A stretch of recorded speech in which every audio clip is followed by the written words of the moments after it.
Okay, let us take this order of group. बड़ा easy सा concept है। ठीक है। ऑर्डर ऑफ ग्रुप, पहली बात तो ग्रुप क्या है? Group is nothing but an algebraic structure, basically एक सेट है। ठीक है। तो कोई भी सेट का ऑर्डर क्या होता है? उसमें जितने नंबर ऑफ एलिमेंट्स होते हैं। ठीक है, तो बस वही है। ठीक है। Order of a group is equals to number of its element. ठीक है। हेंस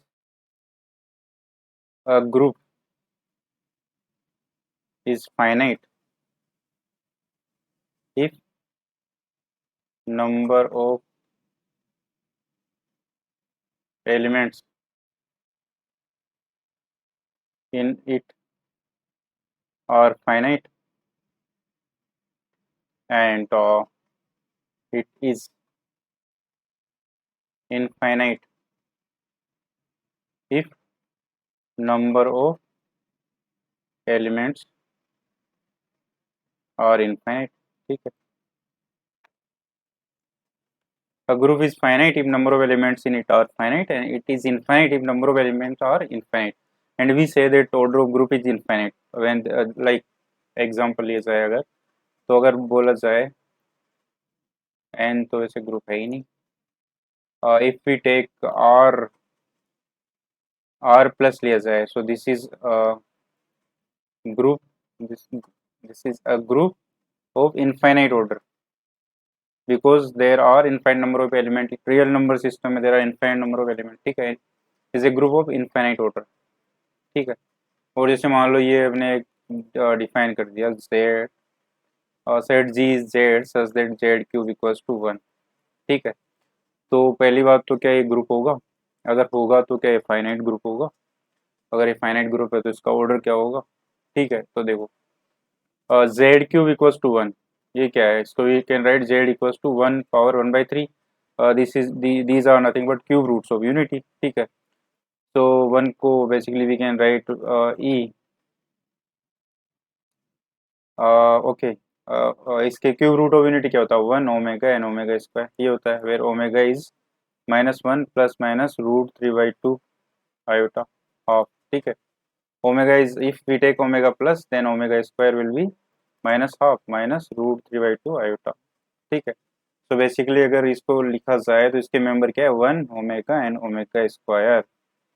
ठीक है। तो अच्छा, ये ग्रुप है कि नहीं? तो ये ग्रुप है बिकॉज क्लोजर इसमें अप्लाई होगा। अच्छा, इसके लिए इस टाइप जो फाइनाइट ग्रुप होते हैं, अगर उसमें चेक करना हो, एक फाइनाइट सेट दे दिया एंड हमें चेक हमें पूछा जा रहा है कि ये ग्रुप है या नहीं, तो उस केस में क्या करते हैं, एक कॉन्सेप्ट होता है केलेज टेबल। ठीक है, या कंपोजिशन टेबल, उसका यूज करके ये आसानी से हो जाते हैं। ठीक है, वो I will discuss in subsequent lecture. ठीक है। तो अभी तो इसको ऐसे ही कर लेते हैं। देखो क्लोजर की बात हुई, देखो इसमें क्या है, 1 को डब्ल्यू से या ओमेगा से मल्टीप्लाई करेंगे तो ओमेगा ही आएगा, और ओमेगा को ओमेगा स्क्वायर से करेंगे तो ओमेगा क्यूब आएगा, ओमेगा क्यूब मीन्स 1। ठीक है। ऐसे ही ओमेगा स्क्वायर को 1 से करेंगे, तो बेसिकली यही सारे एलिमेंट आएंगे, तो क्लोजर है।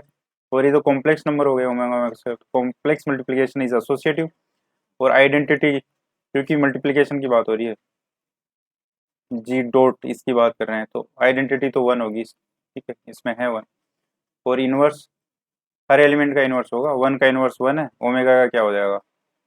देखो ओमेगा इंटू ओमेगा स्क्वायर करेंगे तो 1 आ जाएगा, omega cube, so omega square is it's inverse. ऐसे ओमेगा स्क्वायर का क्या होगा? ओमेगा स्क्वायर इंटू ओमेगा करेंगे तो 1 होगा, सो ओमेगा स्क्वायर का इनवर्स क्या आएगा? ओमेगा। ठीक है। तो वो इसी में मीन्स इसी में लाई कर रहा है।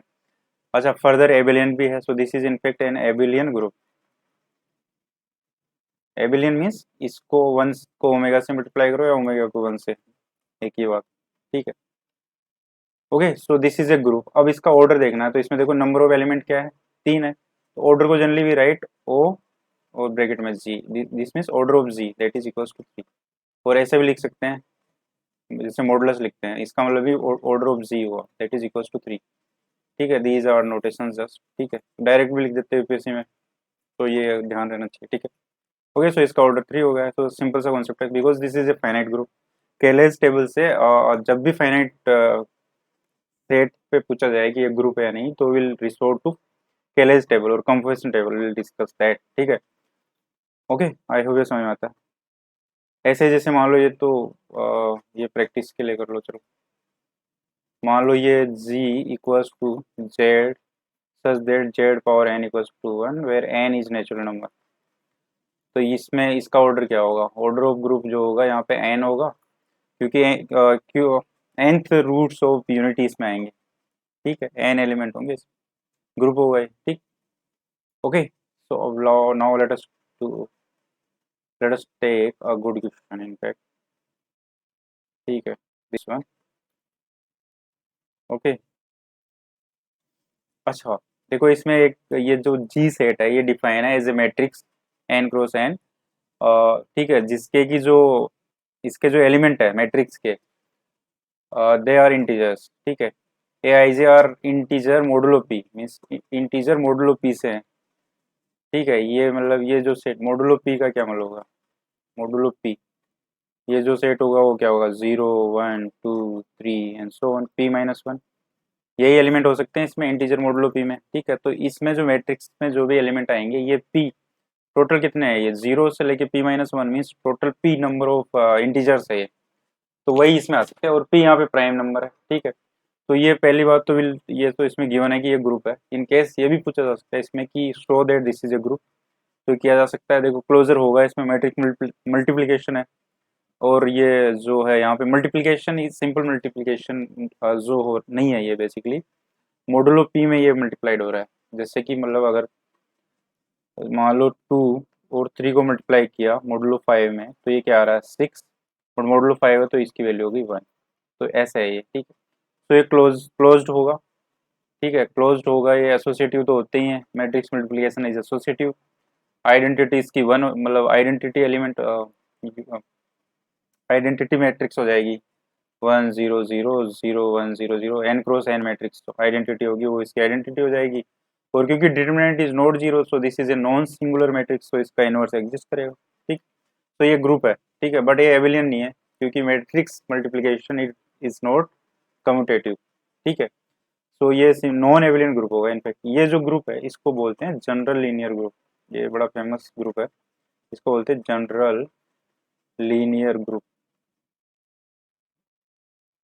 ठीक है, और इसका एक स्पेशल केस होता है, अगर ये डिटरमिनेंट नोट जीरो है ये तो ठीक है, इसमें अगर ये डिटरमिनेंट जो है ये 1 हो जाए, तो उस केस में जो ये ग्रुप होगा इसको बोलेंगे स्पेशल लीनियर ग्रुप। ठीक है, वो जब सब ग्रुप डिस्कस करेंगे तब हम देखेंगे कि वो इसका सब ग्रुप है। ठीक है, special linear group, linear group. ठीक है, उसमें बस क्या होगा कि ये जो डिटरमिनेंट है इसकी वैल्यू 1 हो जाएगी। ठीक है, तो अभी तो हम देखते हैं ये जनरल लीनियर ग्रुप। ठीक है, ये बड़ा मीन्स अच्छा क्वेश्चन है, और ये जो पर्टिकुलर सेट ग्रुप है ये भी इंटरेस्ट का ग्रुप है इनफैक्ट। ठीक है, तो अब देखो इसमें, अब हमें हमारा मकसद है इसका ऑर्डर पता करना। ठीक है, ऑर्डर क्या होगा इसका? ठीक है, तो देखो इसका कोई भी एलिमेंट जो होगा वो किस फॉर्म का होगा? इस ग्रुप का एलिमेंट इस फॉर्म का होगा, जैसे A1 A2 and so on AN। ठीक है, या A1 कर दो, A21 AN1, ऐसे A21, नो, A12 A1N। ठीक है, A21 A22, ऐसे A2N and so on, this is AN1 AN2 and so on ANN। ठीक है, so this is n cross n matrix. ठीक है, अब देखो इसमें जो ये एलिमेंट है ए आई जे, बेसिकली ये जितने भी एलिमेंट है दे आर पार्ट ऑफ इस सेट को, let us denote this set by P B. ठीक है, तो this all are from set B. ठीक है, तो देखो अभी हमें चाहिए इसका ऑर्डर। ऑर्डर मीन्स जो ग्रुप है उसमें ऐसी मैट्रिक्स आएगी ये सब जिनका कि डिटरमिनेंट जीरो नहीं होना चाहिए, बस ये ध्यान रखना है। तो ऐसी कितनी मैट्रिक्स आ सकती है ये तो समझ में आ गया, इसमें जो मॉडुलो पी है उसकी वजह से। अच्छा, ये पी जो है प्राइम है, अगर ये प्राइम नहीं होगा तो वो ग्रुप नहीं होगा। ठीक है, प्राइम है इसलिए ग्रुप है। हाँ, अच्छा, तो ये सेट जो सेट बी है हमारा उसी से एलिमेंट लेने हैं, और हमें ये ध्यान रखना है कि ये जो मैट्रिक्स है इसकी वैल्यू, इसके डिटरमिनेंट की वैल्यू जीरो नहीं होनी चाहिए। ठीक है, तो देखो ये जो फर्स्ट फर्स्ट रो है, मतलब ये सब देखो मैट्रिक्स क्या होती है, अगर ये n क्रॉस n मैट्रिक्स है तो इसको ऐसा भी तो डिनोट कर सकते हैं हम। मान लो u1 vector, u2 vector and so on un vector, ऐसा बोल सकते हैं।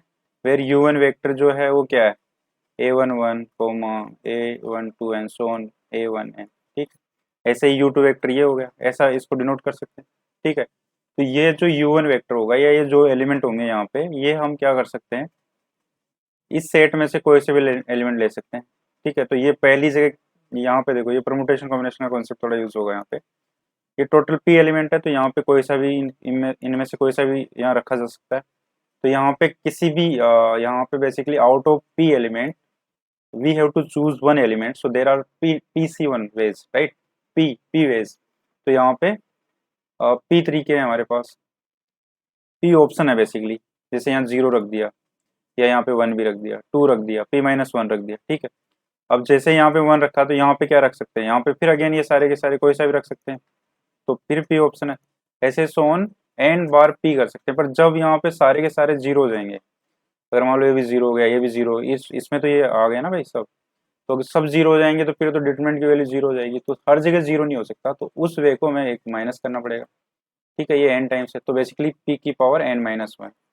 तो इस तरीके से यहाँ पे एलिमेंट रख सकते हैं फर्स्ट रो में। अब देखो सेकंड रो की बात करें, ये तो हो गई फर्स्ट रो, ठीक है। अब सेकंड रो की अगर बात करें, सेकंड रो में क्या कर सकते हैं, देखो अब देखो सेकंड रो में ये भी नो कि अगर कोई भी डिटरमिनेंट है, अगर उसकी दो रो सेम हो गई तो डिटरमिनेंट की वैल्यू जीरो हो जाती है। या मान लो ये जो रो है इसका अगर ये कोई मल्टीपल भी है, जैसे मान लो ये 1 2 3 है, और अगर इस पूरे को 2 से मल्टीप्लाई कर दो, 2 4 6, ये रो भी है अगर, तो भी ये जीरो हो जाएगा, क्योंकि दो कॉमन आके सेम हो जाएगी, तो डिटरमिनेंट की वैल्यू जीरो हो जाएगी। इसका मतलब ये जो सेकंड रो है ये फर्स्ट रो की मल्टीपल नहीं हो सकती। अगर फर्स्ट रो की मल्टीपल हो गई है तब तो डिटरमिनेंट जीरो हो जाएगा, ठीक है। तो पहली बात तो यहाँ पे वही p-n वेज है हमारे पास, यहाँ पे मतलब जीरो रख दो, 1 या p-1 ऐसे ही जैसे इसमें सेलेक्ट किया। बट इनमें से वो माइनस करने पड़ेंगे जब ये जो है, ये जो रो है फर्स्ट रो की मल्टीपल हो गई। मतलब जैसे इस पूरी रो को जीरो से मल्टीप्लाई करा तो वो एक इसका एक मल्टीप्लीकेशन हो गया, जैसे 1 से करा तो ये आ गई, 2 से करेंगे तो 2a1 2a1 2n 2a1 1n, ऐसे p-1 से करेंगे तो basically there are how many ways कि ये जो है, ये जो p की पावर n तरीके हैं, इसमें से हमारे पास बेसिकली p तरीके ऐसे हैं जहाँ पे ये जो सेकंड रो है फर्स्ट रो के का मल्टीपल होगी, ठीक है। भाई ऐसा समझ लो इसको कि जैसे मान लो ये 0 1 2 3 ऐसे ही हो गया, जीरो से लेके p-1, ये n एलिमेंट रख दिए हमने, तो यहाँ पे ऐसा आ गया कि 0 2 4 6 ऐसा आ सकता है, ठीक है। अगर थ्रू आउट 2 से मल्टीप्लाई हो जाए, ऐसे ही थ्रू आउट 1 से मल्टीप्लाई होगा तो कुछ और आएगा ऐसे, तो ये टोटल p वेज हो, p ऐसे बेसिकली तरीके होंगे, तब ये जो है इसमें और काउंट हो गया होगा, ठीक है। ऐसे अगर थर्ड रो की बात करें तो देखो अब क्या करना है हमें, p-n तो उतने ही रहेंगे यहाँ पे, पर अभी हमें क्या है, लीनियर कॉम्बिनेशन ऑफ ये दोनों हटाना है। वो क्यों, देखो देखो ये कोई डिटरमिनेंट है, मान लो 1 2 3, और ये मान लो 3 5 2, ठीक है। और अगर ये इसका लीनियर कॉम्बिनेशन रख दिया हमने, मान लो ऊपर वाले को a से मल्टीप्लाई किया, दूसरी को b से और जोड़ दिया, मतलब a+3b 2+5b 2a+5b, ऐसे 3a+2b, ठीक है। तो अब क्या हो गया, अब देखो अभी इसको जब डिस्ट्रीब्यूट करेंगे, मैट्रिक्स को डिस्ट्रीब्यूट करेंगे, तो इसमें क्या होगा, देखो ये ए वाले जो टर्म आएंगे ये सेम ऐसा ही हो जाएगा, और सिर्फ बी वाले टर्म, बेसिकली इसको ऐसा लिख सकते हैं ना, 1 2 3 3 5 2 a 2a 3a plus 1 2 3 3 5 2 3b 5b and 2b। अब देखो इससे b तो कॉमन ले सकते हैं, तो अगेन ये रो और ये रो सेम हो गई, तो ये इसी डिटरमिनेंट की वैल्यू जीरो हो जाएगी। ऐसे इसमें a कॉमन लेते हैं, ये रो और ये रो सेम हो गई, अगेन डिटरमिनेंट की वैल्यू जीरो हो जाएगी। तो बेसिकली हमें अब थर्ड रो जब सेलेक्ट करेंगे हम, आई होप समझ में आ रहा है, ठीक है। जब थर्ड रो सेलेक्ट करेंगे उसमें वो सारे ऑप्शन माइनस करने पड़ेंगे जब ये जो रो है हमारी इन दोनों के लीनियर कॉम्बिनेशन से बन रही है। अब इन दोनों के लीनियर कॉम्बिनेशन कितने वेज से बना सकते हैं, देखो इसको जो हमारे पास टोटल सेट में p एलिमेंट्स है, पी एलिमेंट से इसको मल्टीप्लाई करेंगे, ठीक है, तो एक कॉम्बिनेशन बन गया, ठीक है। ऐसे ही इसको भी पी एलिमेंट से मल्टीप्लाई करेंगे तो एक दूसरा कॉम्बिनेशन वो बन गया। तो टोटल पी स्क्वायर वेज है हमारे पास, पी इंटू पी, तो पी स्क्वायर वेज ये माइनस करने पड़ेंगे, ठीक है। तो इतने तरीके माइनस करने पड़ेंगे क्योंकि इतने वो तरीके हैं जब थर्ड जो रो है वो इन दोनों का लीनियर कॉम्बिनेशन बन रही है। अब ऐसे जनरलाइज कर सकते हैं, जो nth रो होगी उसमें क्या होगा, p की पावर n माइनस p की पावर n माइनस वन। देखो थर्ड रो में 2 हो रहा है तो nth रो में n माइनस वन होगा। अब देखो पर ये क्या सिमुल्टेनियसली करना है हमें, एक साथ करना पड़ेगा। ये जब ये इसमें ऐसे सेलेक्ट कर दिया तो फॉलोड बाय दैट, तो ये सब मल्टीप्लिकेशन मल्टीप्लाई हो जाएगा जैसे परमुटेशन कॉम्बिनेशन में करते थे हम। तो इसमें ऐसे टोटल जो हो गए, तो टोटल एलिमेंट्स कितने हो जाएंगे, हो जाएंगे हमारे पास p की power n minus one multiply p की पावर n माइनस p की power n minus p square and so on, p की पावर n इंटू p की माइनस p की पावर n माइनस वन, ठीक है। ये टोटल एलिमेंट्स हो गए, मतलब इतनी मैट्रिक्सेस बना सकते हैं हम जिनका कि डिटरमिनेंट जीरो नहीं होगा, ठीक है। ओके, सो वैसे बस यही हो गया हमारा काम। सो this is the order of group, order of group, ठीक है। आई होप समझ में आता है, इट्स गुड क्वेश्चन। अब देखो ये एग्जाम में ऐसा पूछा जा सकता है, मैंने ये जनरल तरीके से करा दिया ताकि कोई इश्यू ना हो। ऐसा पूछ सकते हैं यहाँ पे कि 3x3 मैट्रिक्स होगी या 2x2 मैट्रिक्स होगी, तो जहाँ जो n है उसकी जगह 3 रख दो। अगर 3x3 है, 2 है तो 2 रख दो। जैसे मान लो अगर ये 2, अगर जो है ये 2x2 मैट्रिक्स होती तो ऑर्डर ऑफ जी क्या हो जाता, n की जगह 2 कर दो तो p square minus one, p square minus p, ठीक है। n को 2 करेंगे तो ये तो आएगा नहीं अब, ठीक। तो n जैसे 2 करेंगे n माइनस वन तक ही तो जाना है, तो यहाँ तक ही रहेगा। सो दिस इज द आंसर। ऐसे 3x3 के लिख सकते हो, ठीक है। तो प्रैक्टिस के लिए 5x5 के लिए कर लो, वैल्यू पुट करनी है, ठीक है। आई समझ में आता है। ऐसे ही जब होम आइसोमॉर्फिज्म डिस्कस कर लेंगे then I will take the special linear group, ठीक है। तो उसका जो ऑर्डर होता है, ये जो ऑर्डर है इसको divide by p minus one करना पड़ जाएगा उसमें, ठीक है। I will take this that there as well, ठीक है। ऐसे good question, okay. I hope समझ में आता है। तो ऑर्डर ऑफ ग्रुप का कॉन्सेप्ट ये है, ठीक है, इससे ज़्यादा कुछ है नहीं इसमें, ठीक।